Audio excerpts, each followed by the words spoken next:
Hello, everybody, and welcome back to the Feeling Seen podcast, the podcast that talks about the movies that make us feel seen. And my co-host today is a sensation at a Sundance. My co-host's film, 1001, won the Grand Jury Prize at this year's Sundance Film Festival. She has made many shorts over the course of a decade. Some perhaps you have heard of, like The Gospel or Feather.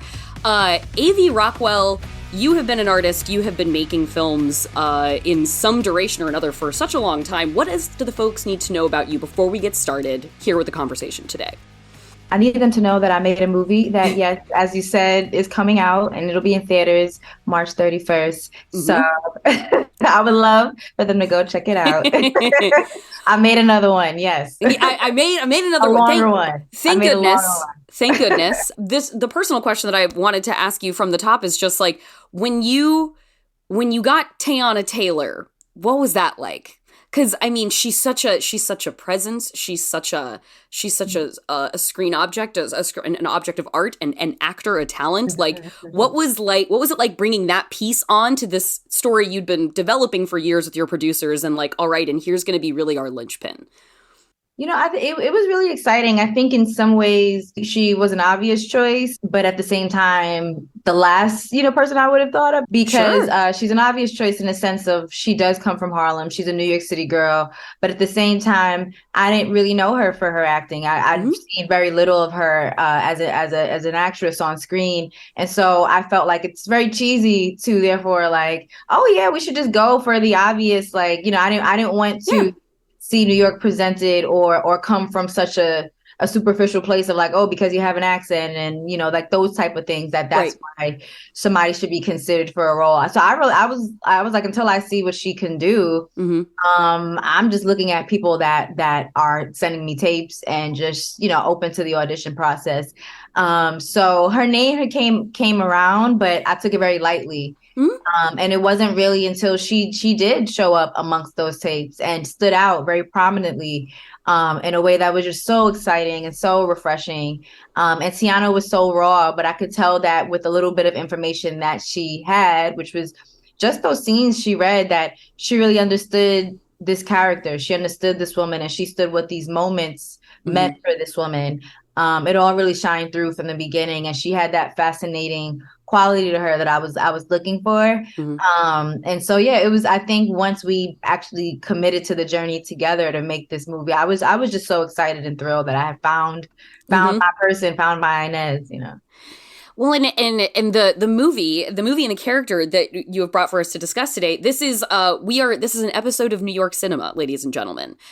You have brought Troy, the young daughter amidst so many sons, in Spike Lee's 1994 film Crooklyn that he wrote with two of his siblings as well. It's a bit of a semi-autobiographical story from what I understand. And this film feels like a perfect complement in conversation actually to 1001, to your movie.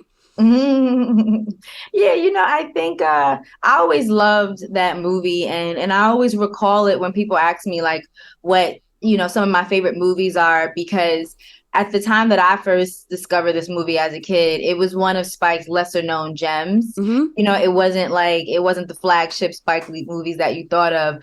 But I think it resonated so deeply with me when I first discovered it, to the point that I wanted everybody that I knew to watch this movie. I felt so. I mean, I didn't have a self-awareness that I can speak to now, but I felt so represented in that movie, because I felt like I didn't have a million. I mean, actually, I do have a lot of siblings. I didn't have a million brothers the way that Troy did. Like I didn't grow up in a brownstone the way that Troy. I didn't grow up in Brooklyn. I grew up in Queens, but her world was still so similar to mine. I think just having this strong, powerful mother, I think this more reserved, cool father who was also into music. I think the neighborhood kids, I think, is what shined through the most for me. Just the colorful, you felt the colorful nature of the neighborhood, and that was what remind me so much of just growing up in New York and just being around, like just playing double dutch on the block or figuring out what game to play amongst the neighborhood kids.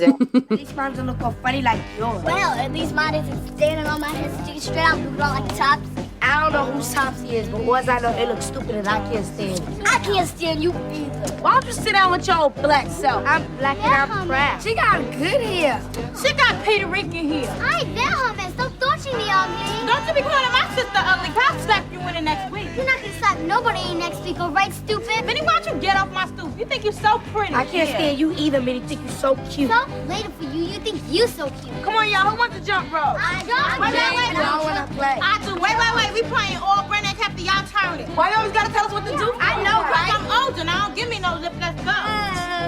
Yeah. Minnie and Troy, y'all get in the middle because y'all can't jump in. Yes, we can. Oh, shut up and just get in a row. It's like all the neighborhood stuff that you experience and the little coming of age nuances of the movie and of Troy's experiences, even the going down south and, you know, just feeling she was in a whole new world. And there was just feeling the respectability politics within the dynamic that she had with Aunt Song. And but she also learned how to be a woman through Aunt Song. And I think that was a little bit of my experience as well, where I had like some roughness and toughness, but I did have a variety of influences and the other maternal figures in my life that helped shape me in a more well-rounded way. And I appreciated that very much. So I think there was a lot of levels by which I related to the movie itself and to Troy's upbringing as this young New York City, you know, girl. So. Ooh, it's a dress. Yes, it's for me and your Uncle Clem. Ain't that pretty? You are going to wear that today. Oh, thank you. Happy birthday, Troy. Thank you.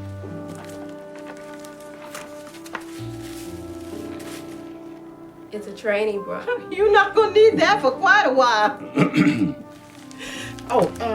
Lynette, I remember I watched Crooklyn in college because one of my best friends at school was, this is her favorite movie.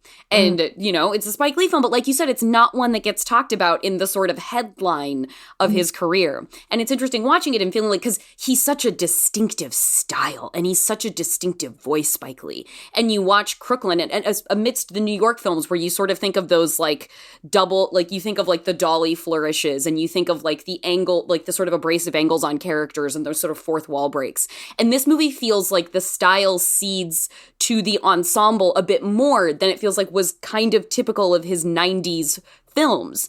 And so it really like, you're sort of in this breathing, heaving mass of the block, and that takes over sort of like all the style that the film needs to accommodate. And I feel like that feels like such a signature of it, and I feel like that comes through in your film as well, where there is that notion of New York City is a character in these films. Like this is, if there was in the list of credits it said New York City itself, like that would be an appropriate honorific to give.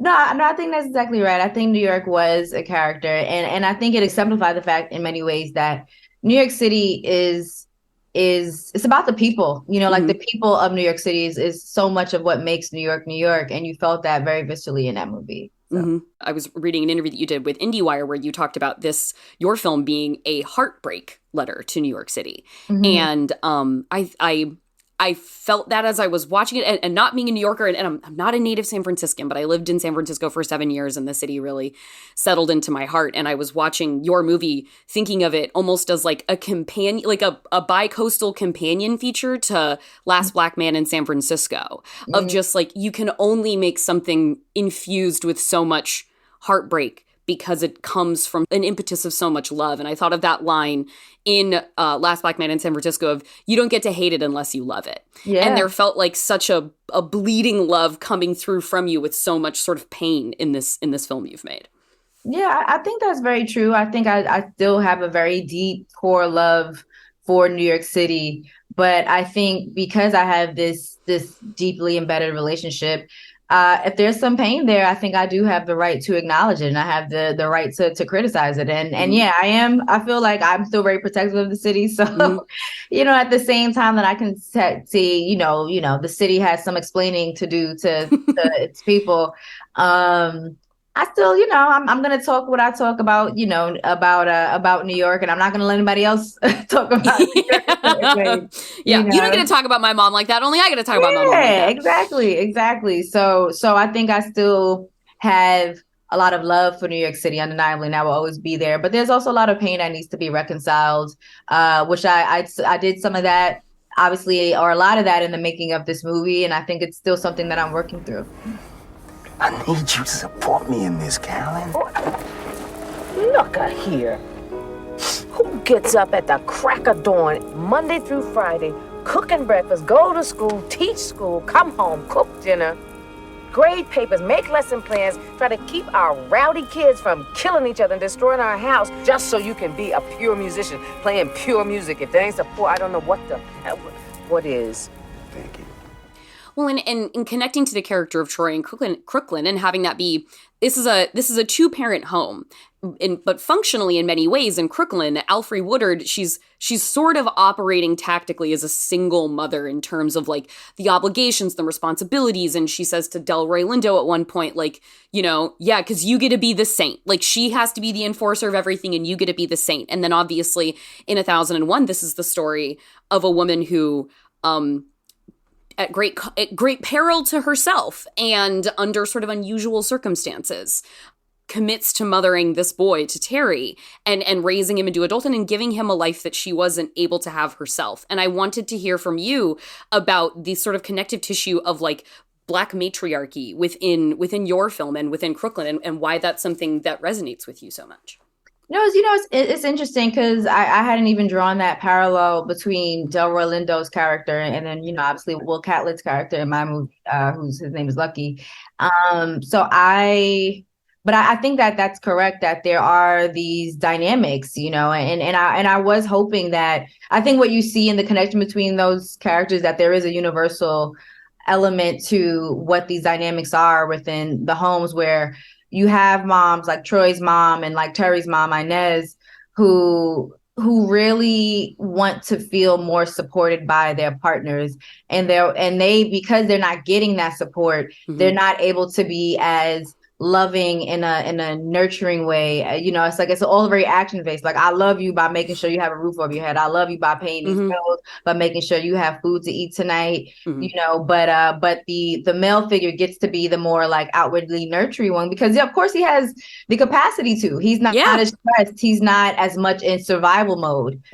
And I think Inez, we see her go through that experience in the movie, where because she's the parent that has to be way more aggressive and tough about making sure they survive, making sure that her kid succeeds, there's less room for that as their journey progresses.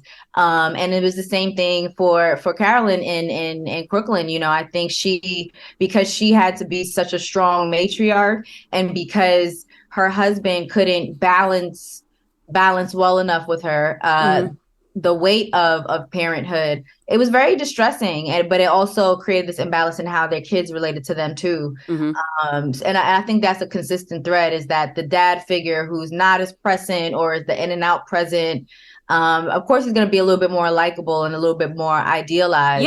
And the parent who is there, like both of these women, is taken for granted. Shut up. Clint, what kind of example are you setting being the oldest? Can you hear me? You are so immature. When you finish smashing peas into the floor, I want you to mop. Man, I'd rather have a father than a mother any day. Yeah, any day. What'd you say? What did you say? Said I'd rather have a father than a mother any day. Take your father. Take your father. Let's see how your hungry ass is eating. I'm not playing. Well, and I think another thread between the two of these movies that I was really appreciating was they both, I feel like, do such a beautiful job of show don't tell, in how like these are both movies about families in New York City existing, you know, thriving, struggling within the exact times that they live in. And like you mentioned, like the respectability politics conversation that comes into Crooklyn, with going from her house in Brooklyn, Troy, then going down to visit like her family in the suburbs in the South. And then watching yours, there are obviously like there's the background of like Giuliani's New York City is coming to the fore as like your movie starts and gets into its middle period. And then we're moving into like Bloomberg's New York City as it ends. And we hear like radio broadcasts of like the specificity of like the stop and frisk policy and why it should really be called stop, ask, and frisk policy kind of situation. And then there are moments too between between Inez and Terry, where, you know, she's talking to him about a girl that he might be crushing on, and he's like, Mom, you know I like Spanish girls, and she just, like, there's just one line in there where she's like, oh, a girl looks too much like you and you can't take her seriously, and she sees her husband kind of looking at another woman, she's like, is it because she's lighter than me? And there isn't, like, it's clearly very granularly foregrounding very important conversations about community dynamics and cultural specificity without being like, and now's the time where we're going to talk to you about these things. Like, it is just ambiently true. And I wanted to hear from you about, like, not, you know, it's kind of weird. It's like, you're in the middle of the forest, so tell me about the trees. Like, tell me about this. I just wanted to hear, like, if you felt like that kind of specificity was something you were seeing in film that you wanted to add your voice to, or you felt like it wasn't there, so you wanted to bring a voice to it. I mean, the thing that I was thinking about when in the ways that Bloomberg and Giuliani are portrayed in the film, I was thinking about The Wizard of Oz. You know, I really like this Oz-like presence and how you feel them. How you feel them speaking to their citizens, connecting to their citizens. Obviously, you know, in real life, they're not being blasted from a megaphone throughout the neyborhood, you know. Right.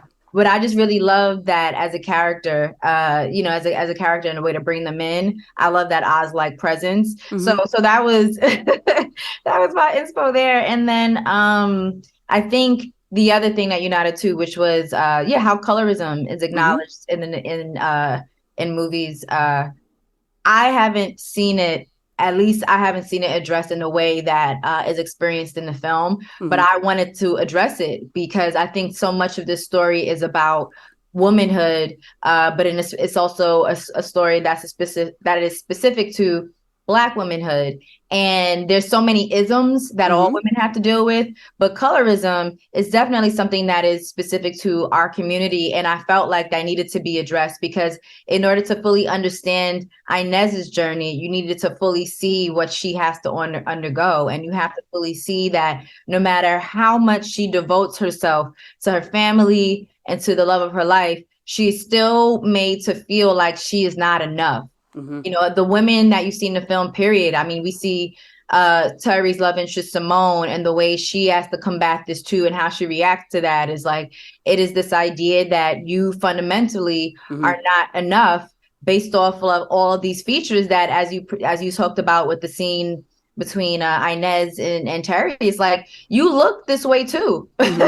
Yeah. So it's ironic that you're telling me that all these examples, these reflections of you are not good enough for you, you know, in addition to minimizing me along lines of misogyny and chauvinism and all these other ways, because, you know, it's not just the colorism aspect by which you see the male figures directly indirecting Terry to see women in a certain way. But it's a specific part of it. And in a movie that's about my coming of age in New York, I felt like that had to be addressed if I was going to tell this story about Black womanhood within the city. So I wasn't looking to other films, I guess, long story short.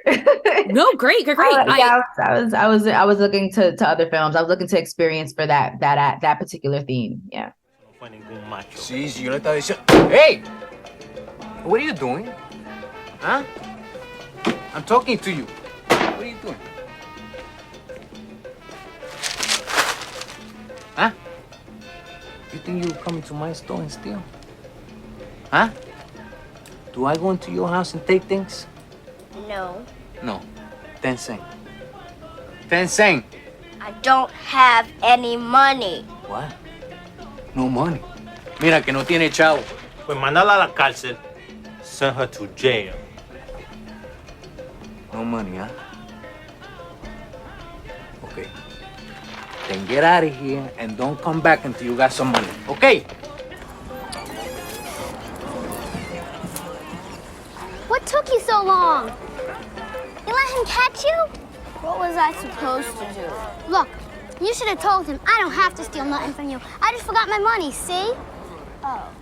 Next time, steal something easier. It feels like a unique aspect of storytelling from that city where, like, you can spend an entire movie truly on a block, and it feels like you're in a whole big world. Like, you tell a coming of age story, like in the suburbs, like a little town where I'm from, you got kids walking down, like, long walks down the street through, like, Pastoral, they're passing cows, they're going to the shop down, like, down on the main street kind of area. Like, but it can be compressed into, like, you're watching Troy, like, grow up and like she's like stuffing her shirt in the bathroom, trying to grow up a little too fast. She's going and robbing the corner store because she wants more than they can buy. And I wanted to know if, like, in your experience of growing up, like, did you have an upbringing in the way that Troy did of just like, you know, you're just this little kid who's wandering this block where it has like a sort of whole universe in it.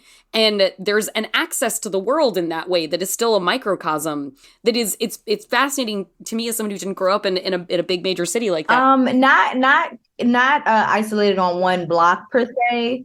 I definitely think that the neighborhood was my oyster, you know. Yeah. That's so I think I did have a lot of fun and adventures just running around the neighborhood that I grew up in Queens. And so I definitely, that's, you know, part of why I connected to the movie, because all those kids and all those adventures that she had, in addition to the way she was getting to know herself as this, you know, young woman, are all the things that I connected to. And so it's interesting because I do remember when the world felt so big, just, you know, just roaming Jamaica, Queens. And then it's like, okay, well, I want to venture into the other boroughs. And I remember, like, you just as a preteen and a teenager, just continuing to expand how I experienced the city. And New York City is still so huge. Yeah.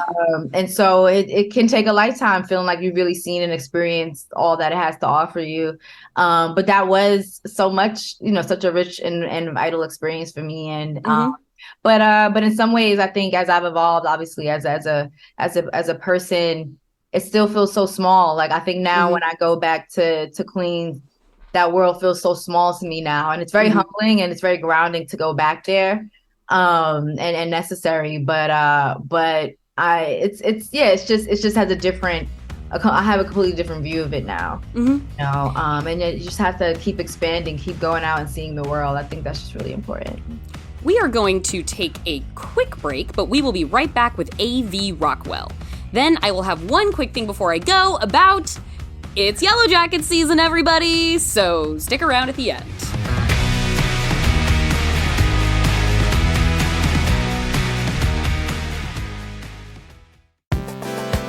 With Max Fun Drive in the books, we'd like to welcome our new members and say thanks to everyone who's supported us over the years. Welcome. Thanks. And now, on to the sticker sale. A lot of this year's Drive gifts and live streams focused on food. We love how food can bring communities together, but not everyone has access to the food they need. So we'll split the proceeds from our sticker sale among 5 U.S. food banks in areas disproportionately affected by poverty. The sale ends Friday, April 14th. Members at the $10 monthly level and above can purchase any stickers they'd like. There's also a special Max Fun sticker featuring Nutsy the Squirrel that all members can purchase. For more info, head to MaximumFun.org/sticker sale. And thanks again for your support.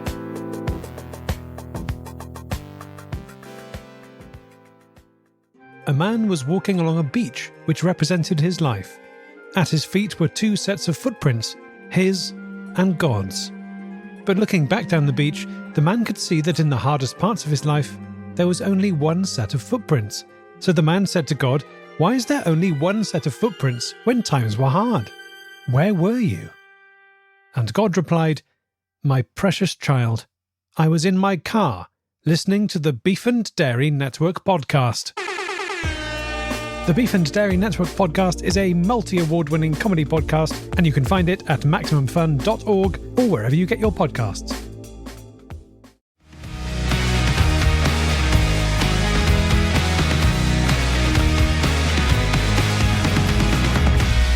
Welcome back to Feeling Seen. Today I'm talking to director A.V. Rockwell, whose new film, 1001, is in theaters now. It stars Teyana Taylor and won the Grand Jury Prize at this year's Sundance Film Festival. A.V.'s movie is set in New York City, and she's feeling seen by a character from another New York movie, Spike Lee's Crooklyn, from 1994. With this film being such a sort of like a deeply sort of real experience, like a following the very real and gritty lives of these characters, and Crooklyn being a real snapshot of a real life family, I wondered, like, what genres of films did you grow up liking? Did you watch everything? Like, were you like I'm a Mean Streets girl kind of through and through? Or were you like, no, I was actually watching Excalibur? Like, talking about the idea of expanding the world and going beyond, like, what else is there that motivates you outside of like these sort of biographical aspects? Yeah, I mean, I watched everything as a kid, but I didn't watch it with like a serious, filmmaking Sure. intensity. And I really like, even when I remember first starting college, and Goodfellas was one of my favorite movies. And I remember whatever the professor asked, I brought it up, and I felt like it was this lowbrow thing, lowbrow movie. And so I was like, I'm raising my hand, like, kind of embarrassed, but I'm like, honestly, this is one of my favorite films. But I remember one of my peers, she actually shut me down. She was like, no, actually, this movie is a highly respected movie for all these reasons and ways. She was really just saying like, no, that was a cinematic classic. So you don't try to minimize, how much you try, how much you appreciate it. But that's how it was for me growing up. I think there was a lot of movies that I think only in hindsight, as I matured and because I didn't even know film school existed until I was already in college. And so a lot of things that I did admire, I had to kind of rediscover it later through just like how the industry appreciated it and how cinephiles appreciated it. But I watched all genres.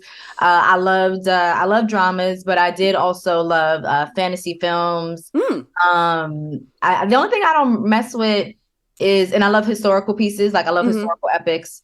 The only thing I don't mess with is horror movies. my passion, my area of specialization. Yeah, it's a lot of people's, but for me, I'm like, no, my imagination's too vivid. Like, What did I love growing up? I mean, I always talk about Who Framed Roger Rabbit was one of my favorites. One of the great movies of all time. Yeah, I mean that movie is so many genres unto itself, But yeah, I think that was the one that I really loved. I loved a lot of the classic Disney movies, like Aladdin, Lion King, like all those classics. I really did enjoy, appreciate, and I love musicals and stuff, So, like I grew up as a performing arts kid, like that's how I identified myself, and so a lot of those movies related to different parts of me, in addition to the dramas, a lot of the gangster movies. So, I watched all types of movies. I think I just avoided those slashers, I would never try to sell someone on horror films because it's such a specifically visceral experience. It's like, listen, if you're not into that, I'm not going to try and make you into that. Like I don't want you to be upset. I don't want you to be miserable. So I understand. Yeah. Well, and I like that, the idea of like, I just really liked Goodfellas, and I thought people thought this movie was garbage. And then and then bringing Crooklyn into this conversation, having it be like maybe a down tier title, I guess, in the canon of Spike Lee, how it's sort of popularly considered. And I think that's sort of become a real passion pursuit of my adulthood in terms of like how I enjoy movies is like the canon, like, kind of sucks. Like it's filled with great movies, but I didn't make it, and the people who generally conceive of it don't speak for me. So I kind of find myself in this sort of perpetual path to be like, no, God damn the canon. Like I don't need to know what the AFI tells me are the top 100 movies of all time. Like I'd rather make or recommend my own top 100 like most effective movies. And I wanted to, I guess from that, like, do the classics speak to you? Or are you like, I don't really, like, they're not really doing much for me what the conventional wisdom tells me I should watch. I just want to be out here with what I love. I think it's always been important for me to maintain a certain level of balance, because I think what you're kind of getting at is a lot of what is kind of presented as like, this is the canon, these are the classics, these are the quote unquote important movies. Exactly. They're not always the most accessible. They're not always the most like popular, so to speak. And not to say that what's popular is always what's excellent either. Sure. But I think there is something to be said about like, okay, if these movies are so great, why don't all of them always connect to more people? Why don't more people see themselves, and why don't they, relate to them? And I think there's aspects of all these movies that do make them stand strong. And I love so many of them as a filmmaker. I love what's great about them, or what's great about those cinematic voices. But at the end of the day, I know that I make movies for the people. So I think what I love about people like Spike and Scorsese, who we've talked about, is they were able to find that balance, and they were telling stories that had so much cinematic mastery within it, and had so much to say in various ways, but they were also able to access so many people. And I think that's important, because I don't make movies for an art museum. Like I make exactly. Yeah, I make movies for people, for society. Like I want to be able to connect with people. Like movies is a way that I'm able to speak to people and help them reconnect with themselves or build connections with others. So if the stories that I'm telling aren't connecting with us as a very limited and specific crowd, then I feel like I haven't really done my job. I think I've made a movie out of conceit more than compassion. And I'm trying to, reach people. Like with the story that I'm telling, like I was thinking about women like Inez, children like Terry, men like Lucky. I was thinking about like what I want people to see themselves represented in a certain way and feel honored in that way, or feel loved in that way. And I wanted other people, if this not your experience, I wanted them to understand what it means to exist like this person in the world. I wanted people to have more empathy for each other. So if people aren't able to connect to your movies, then I don't know. Then who are you really making it for? But I think but everybody's agenda is different. And some people just really love the art of it. They're just really about the framing. They're really about the production design. They're really about the stylization of movies. And maybe they are, really only wanting to speak to a specific group of people. But I don't think that's everybody's agenda, and it's certainly not mine. I'm really trying to bring society together through the stories that I tell.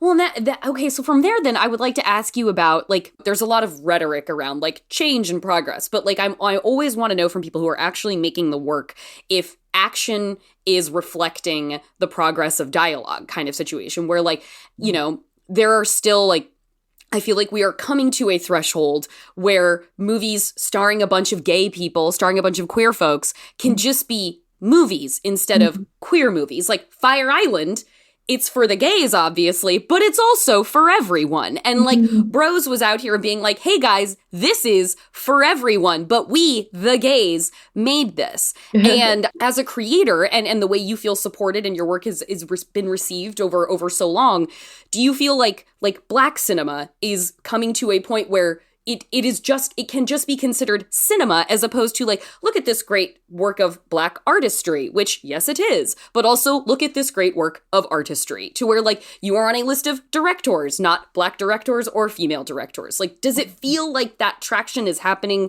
for the kind of work you make and the mass of people that you want to reach? No, I'm so glad you're bringing this up, because I think that is something that's always been very annoying is the categorization.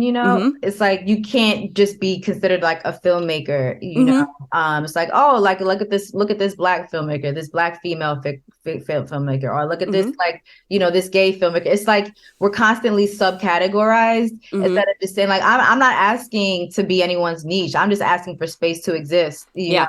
So that has always been frustrating for me in the ways that it has played a role. But in some ways it's tough, because we kind of need it also to have that push in order to get us to this next level, which is sucks. Yeah. It's like, I need you to see, it's like I almost need you to see this individual part of me in order first, before you can see my full humanity, which is really all I'm asking for, is just see my abilities as a human to tell a story, instead of just trying to say like, oh, I can't tell it because I'm a woman. I can't tell it because of the color of my skin. Or, so do I think it's changing?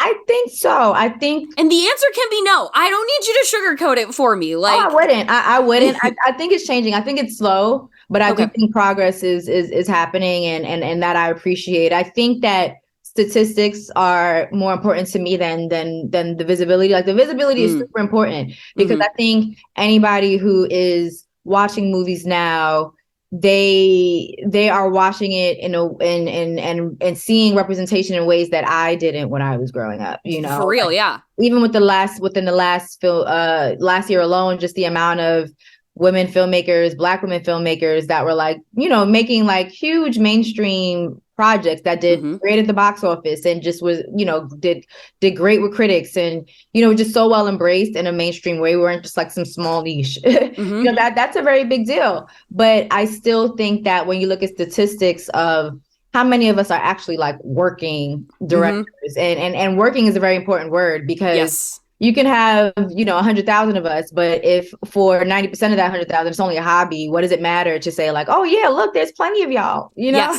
Yes. So I think right now, at the last statistics I saw, you know, within the last 5 years, we still represented like less than 2%. You know, of actual working directors. And that's why I asked it, because like the numbers haven't changed a lot actually since we all said time's up. Yeah, like the numbers are actually pretty the same. And so I wanted to know about like if, as you feel it, as somebody who's been making things for a decade, if it's like, well, I feel how it's changing, even if the numbers are really lagging behind. Yeah. And it's also like I live within my own world. We all live within our own little universes. So in the space that I exist in, I know so many people that are thriving that look like me, but I still interact with actors or, you know, producers or just people on set who are so excited to see somebody who looks like me running the show, leading the charge. I always have to take a second because I'm being reminded that it's still so rare. You know, and so to me, that is the indicative of like those statistics need to change. So I can't wait to see some new numbers and progress. Now, if it jumps to 10% in the past 5 years, then I have a lot more hope. But I think that the visibility is important. I just don't want people to lose sense of the bigger picture and how we need to see both sides of change and across the board in the industry. Yeah, it's it because like I have this whole podcast and it's talking about like feeling seen and stuff like that, and it's trying to walk the line constantly of sort of like the treacly notion of visibility, which is great, which we need, but like I never want to draw the false equivalency between visibility and representation because they are not the same thing. Yeah. And one is like a broader systemic shift, and one is like a thing that helps us feel better about ourselves, particularly like predominantly as white people. So like as a queer person, like I'm very proudly queer and I'm very proudly woman identified. But like so, and I find like as a geriatric millennial, 37, like the idea of like I still get excited talking about things as like, you know, oh, look at this, like this gay character in this story, and then I feel like Gen Z is like, why do you care? Like, get over it. They're here, like they're truly here, they're queer, get used to it. And I'm like, no, but it's still so exciting that it's true. So even I find myself like getting caught up in sort of the excitement of just like small things when like I feel at times like I do that at the expense of being like, no, but demand more, be better. So that, you're not asking me, but that's me monologuing at you about that.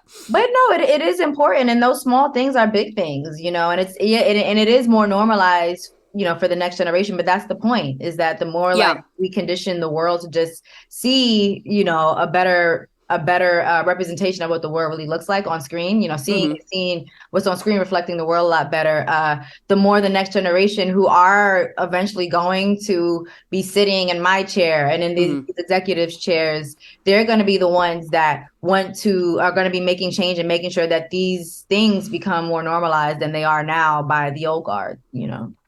When you first watch Crooklyn, like obviously I'm assuming you're young at the time, so you see it and like you're not like, this is why this feels unique in the experience of watching. Like as you got older, like looking at the character of Troy now and looking at Crooklyn now, is it like, wow, that was kind of exceptional in the way that it allowed me to feel connected to a character on screen? Or did that for you feel like one of a multitude of examples that you could latch onto as having a sort of avatar for yourself? I mean, I would say it was the exception. I think there were a lot of iconic movies that came out during this era. So it's not like there were other representations of like, you know, being Black on screen. But that movie stood out for me in a way that I didn't think about at the time. I've only really thought about it recently because people ask me all the time, and I do list it as one of my favorites, especially the ones that I grew up with. But I think when I look back at it now, especially now when people do ask me this question, that you know, only recently do people start like, when was the first time that you felt seen in a character? That's what I was like, no, Crooklyn really, it stood out because I remember like it was an event for me. Like I remember the first time I saw it, I think it was like in the middle of the night. Like, you know how movies, when they're syndicated, they'll just be playing randomly at 3 a.m. Yeah, absolutely. And that's how I discovered it. And the movie, it probably might have been like 30 minutes or 45 minutes into the movie. Like whatever point I found it, I fell in love with it. But this was before DVR and, you know, like this was before you can just go back. So I had to kind of like stalk. That's a truly like the kids today will never understand. So I was like, I didn't know the name of the movie. I didn't know. I was like, how do I find this movie again? So I had to kind of like stalk my like TV guide. Like I think this might have been it. Eventually I found it. And I remember I was so hooked on it. And my brother, this is how terrible it was. You couldn't even find a DVD or VHS for it anywhere. And so I remember my brother found a VHS of Crooklyn on eBay. So he got me the VHS for like my birthday or something. And I was like, that was like the best thing somebody could have got me. I'm actually really upset that I can't find that VHS. It has to be somewhere in my mom's house. But I'm infuriated because when I see Spike, I want him to sign it for me. Like, you know, I want you to have this. Yeah, you know, like I really, you know, it meant that much to me. But I remember I wanted everybody to see. I was like, no, you need to see this movie. So I made people watch Crooklyn, you know, and to mixed results too. Like I remember my best friend, she didn't relate to it in the same way. She's like, oh yeah, that was a cute movie. I was like, what do you mean? And we're not best friends today, you know. You know. Well, we saw that coming. You know, it's like like the signs were there, you know, but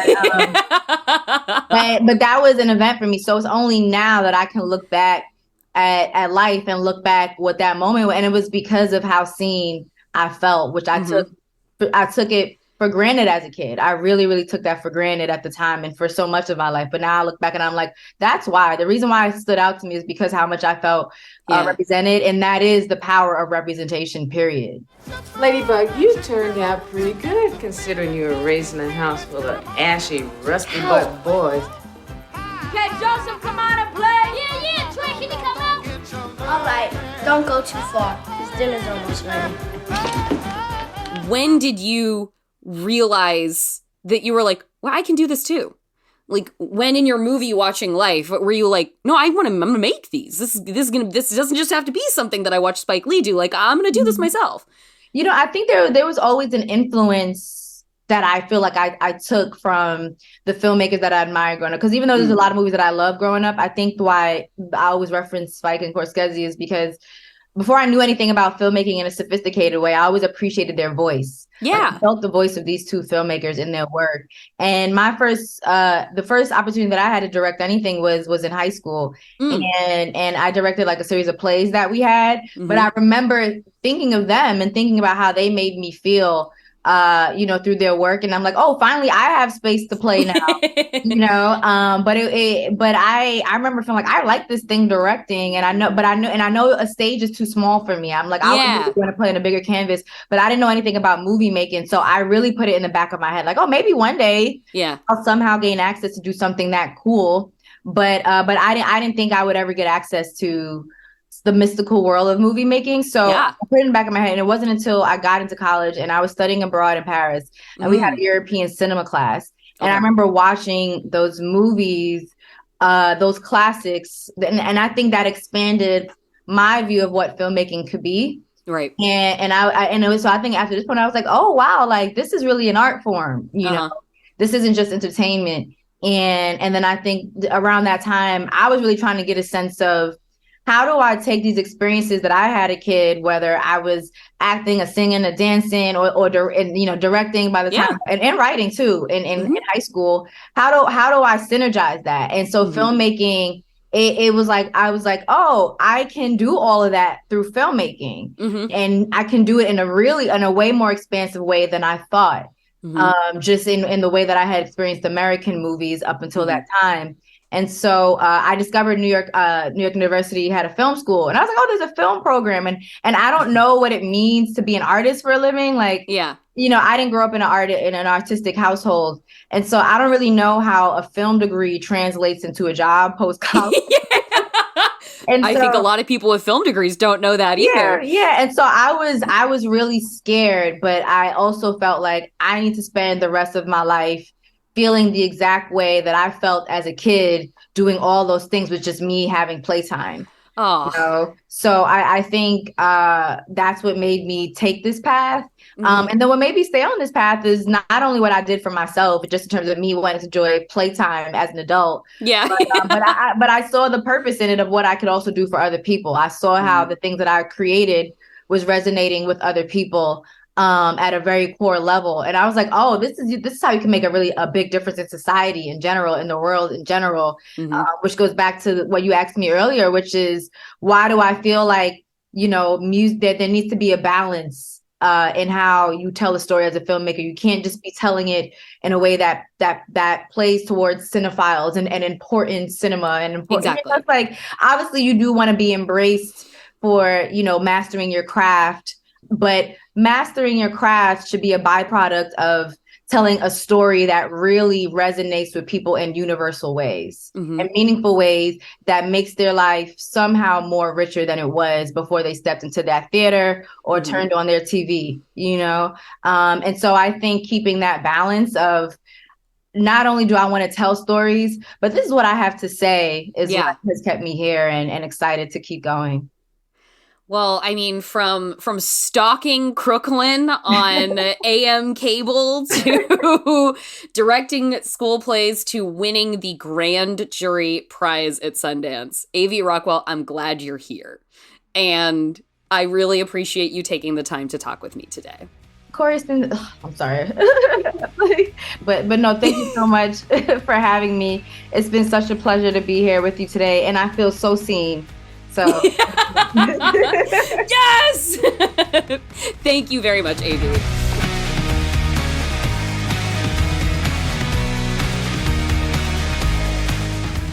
Thank you again to A.V. Rockwell. You can watch 1001 in theaters across the country right now, and Crooklyn is streaming on Roku. So congratulations to everyone with a Roku device. And now, one quick thing before I go. The Yellowjackets are back, guys. That's it. That's the thing. I'm so excited, obviously. I'm happy to see my girls again. Like, okay, so Jackie, my beloved Jackie in the show, I had a friend who recently went to, this is going to be spoilery, guys. This is going to be spoiler. I just have to say this fun fact because it makes me so happy about Yellowjackets. I had a friend who went to a Q&A screening of new episodes at the Paley Center recently for like a Paley Fest showing. It's like, hey, look, that's our film in TV. Let's celebrate it. There's a cast Q&A afterwards. And apparently the Jackie, again, spoilers, guys, the frozen Jackie body in Yellowjackets is filled with jackfruit. So they called her the Jackie Fruit. And that is a hilarious fact from behind the scenes of season 2 of Yellowjackets. Like this, again, spoilers all over the place. We got adult Lottie. We have got murder investigations. We have got Misty being Misty as we always need. We have Juliette Lewis imprisoned on a compound by Guru Mastermind Lottie. We're back. The swings are big. We're racing forward. I'm just so happy to see my friends in the frozen north and my friends in present-day New Jersey and to follow along on all their exploits. It has been too long, and I'm so happy to see them. But that is not actually the last thing today. The last thing I have to say is thank you to everyone who supported Feeling Seen in the Max Fund Drive. Thank you, thank you, thank you. We hit our goals. There will be a poster giveaway from some of my own personal one-sheets that I own. A simple favor Among them, I really think there's a promising young woman one in there that I would be willing to part with. And names will be drawn for that soon. And then we will have a Babylon Apologists episode where I talk to people like me who loved Babylon, and we talk about how Babylon rules. You wanted it, so we're going to give it to you. But yeah, that's it. That's the show. Thank you for supporting us in the Max Fun Drive. Thank you for listening to this episode. Thank you for watching Yellowjackets. You can follow us on Twitter at FeelingSeenPod or send us an email at feelingseen@MaximumFun.org. If you want to follow me, I'm JorCrew on Twitter. Our theme music is by Andrew Eapen. The show is produced by Marissa Flaxbart. Our senior producers are Kevin Ferguson and Laura Swisher, and this is a production of Maximum Fun.